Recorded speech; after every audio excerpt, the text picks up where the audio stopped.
Inside the Supreme Court on Wednesday, justices heard oral arguments in Dobbs v. Jackson, a potentially landmark abortion case involving Mississippi's attempt to ban all abortions past 15 weeks of pregnancy.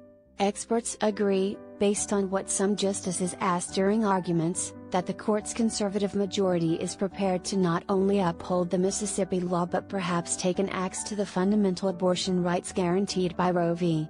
Wade.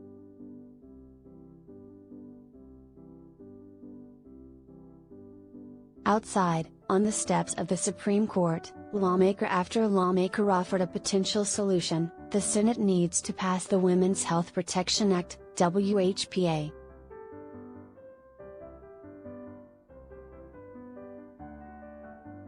The legislation would protect the right to access legal abortion care across the country by providing safeguards against state bans and medically unnecessary hurdles.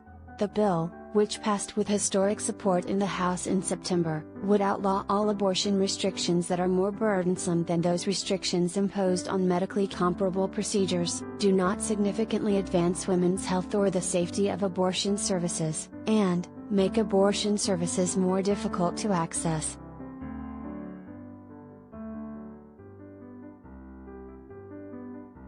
Essentially, WHPA would make all of the hundreds of anti-abortion laws passed on the state level since 2011 illegal. In 2011, the country saw an unprecedented slew of unnecessary abortion restrictions, like specific requirements for the width of a clinic door and waiting periods before getting an abortion, enacted by anti-choice lawmakers who were trying to cut off access.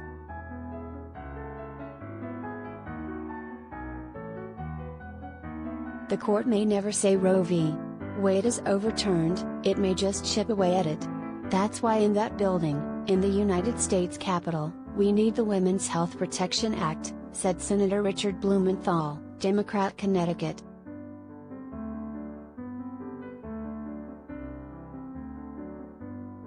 While the Supreme Court must do their constitutional duty and uphold that right, the Senate must do theirs by passing the Women's Health Protection Act, tweeted Representative Pramila Jayapal, Democrat, Washington, shortly after stepping off the podium on Wednesday.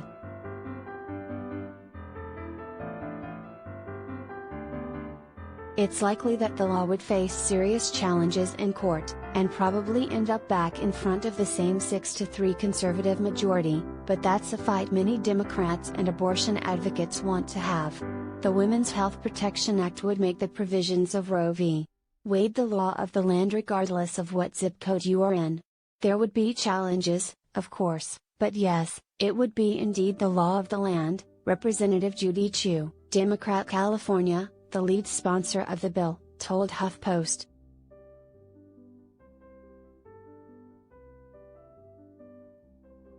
The bill, originally introduced in Congress in 2013, was reintroduced in June. After passing in the House, energy to set a vote in the Senate languished as the Build Back Better bill worked its way through Congress. Senate Majority Leader Chuck Schumer, DNY, has said the legislation will still get a vote in his chamber.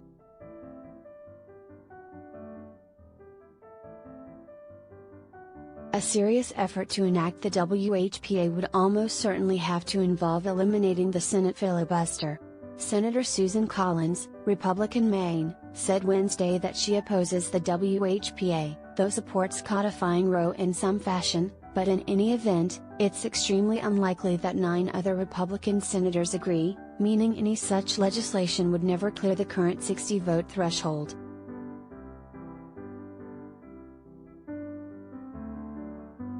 Some Senate progressives are calling for exactly that.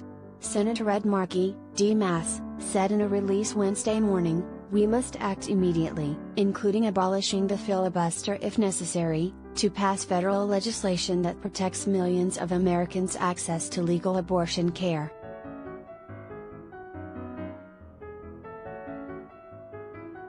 The majority of Americans, 60%, want the Supreme Court to uphold Roe v. Wade, and 75% believe that the decision to have an abortion should be left to a person and their doctor. But state laws don't reflect that. Since Roe was codified in 1973, states have enacted 1,327 abortion restrictions into law, 580 of which were put in place since 2011. Nearly 100 of those restrictions were put in place this year alone.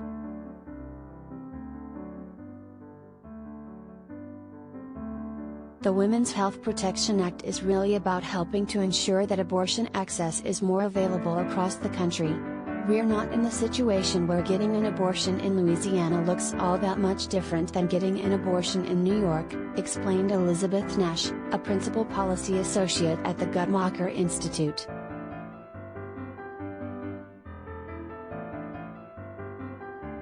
Advocates and lawmakers told HuffPost that passing WHPA and the Equal Access to Abortion Coverage (EACH) Act is the best solution to combat the potential fall of Roe. The EACH Act aims to reverse the Hyde Amendment and other insurance-related abortion coverage restrictions. The bill would largely benefit low-income people, who account for 75% of those seeking abortion care.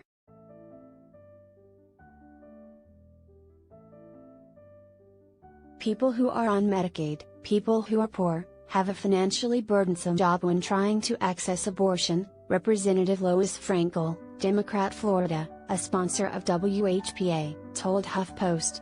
Wealthy women always have and always will be able to get access to abortion. If Roe is overturned, they'll fly to a state that makes it legal because they'll have the money to do it. But, really, the average woman won't have the ability to do that.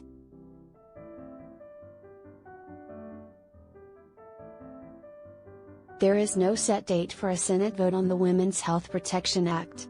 The Supreme Court decision after Wednesday's arguments isn't expected until spring or early summer 2022.